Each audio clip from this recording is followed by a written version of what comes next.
that last problem, pretty quick, thank God. Can't take you much longer than this. Don't worry, we're almost done.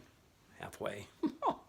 Here we go, next problem. Not that bad either, not that bad. This one's called Graham's law of diffusion. Diffusion means to spread out. Gases will fill a room or the container that they're in. So in their characteristics. So if I were to take some cheap body spray, cologne stuff that smells like a teenage locker room, you Axe body spray. You take the top off that, and pretty soon everybody in the room can smell it. Of course, those who are closer to it smell it first because it's diffusing throughout the room.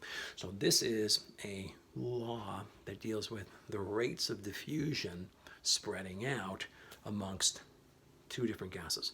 Like you can compare two different gases and see which one is going to be spreading out faster with a ratio. So this one deals with a ratio of velocities. The last one, root mean square, gave us an actual velocity. This one gives us a ratio of velocity, comparison of velocities. Like, will this gas move twice as fast or 3 times as fast as another gas?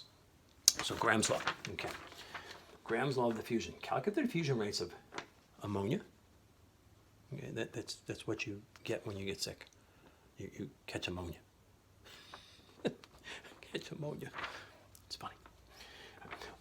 And HCl, hydrochloric acid, or hydrogen chloride in this case, as we have in gas form. We have it dissolved in water, that would be the acid. So hydrogen chloride gas and some ammonia gas. And we're going to compare how much faster one moves than the other. Okay, so let's see, we need an equation again. It's an equation. Graham's law is a comparison of velocities and square root. So it kind of looks like root mean square a little bit. You know, that's how we started that one out. And root mean square had mass on the bottom, so does this one. But this one also has mass on the top. It's a comparison to the velocities of two different gases. So I'll call this V1, call this V2.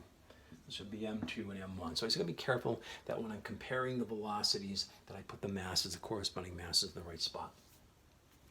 So here's what we should hopefully know. That if we were to look up the masses of ammonia and hydrogen chloride, okay, ammonia, and add them up, we got 14, 15, 16, 17 grams per mole. Hydrogen chloride, 35, 36, 36 grams per mole. This is more than twice as heavy as the ammonia. Who's going to move faster? That's right, Billy. No, yes. The lighter one should be moving faster. So therefore, what we're going to do is compare how much faster. Oh, well, that's easy. I mean, look, it's twice the mass, so this one should be moving about twice as fast. No, it doesn't work that way. It's not the way it works.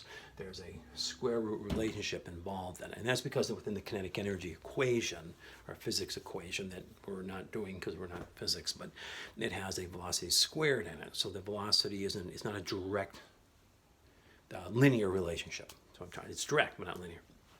Okay, so what I'm going to do, since I know that ratios, we like to put ratios as something over 1. So bigger number over 1. The one that's going to move faster here is the ammonia. It's lighter. So I'm going to call ammonia gas 1.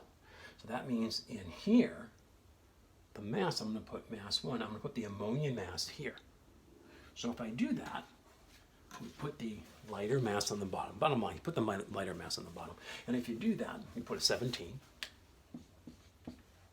And on top, we'll put the heavier mass on top. And that comes out to be 36. And if I just do the math on this, I'll get my ratio. It's going to solve for a ratio, so something over 1. So this is going to be something over 1. And don't forget to take the square root of it. So this is just about 2. And the square root of 2, we all remember, is 1.41. So I'd better get an answer close to 1.41. Let's see, 36 divided by 17. And if I take square root of that, I get 1.46. Okay, 1.46. 1.46 to 1. What does that mean? That means that the ammonia, being lighter, will move 1.46, about 1.5 times as fast as the heavier hydrogen chloride gas. So if we were to, watch them race, ammonia versus hydrogen, I can not only predict who's going to win, but I can predict by how far they're going to win. And that's certainly going to help me out when I go to Las Vegas later in the year and put my money down on the ammonia, because that's who I'm betting on. Okay, so there's going to be a little race. Going to watch them. It's going to be exciting. It's kind of like the SpongeBob episode when Rocky, go Rocky, go, and that was Patrick. It was his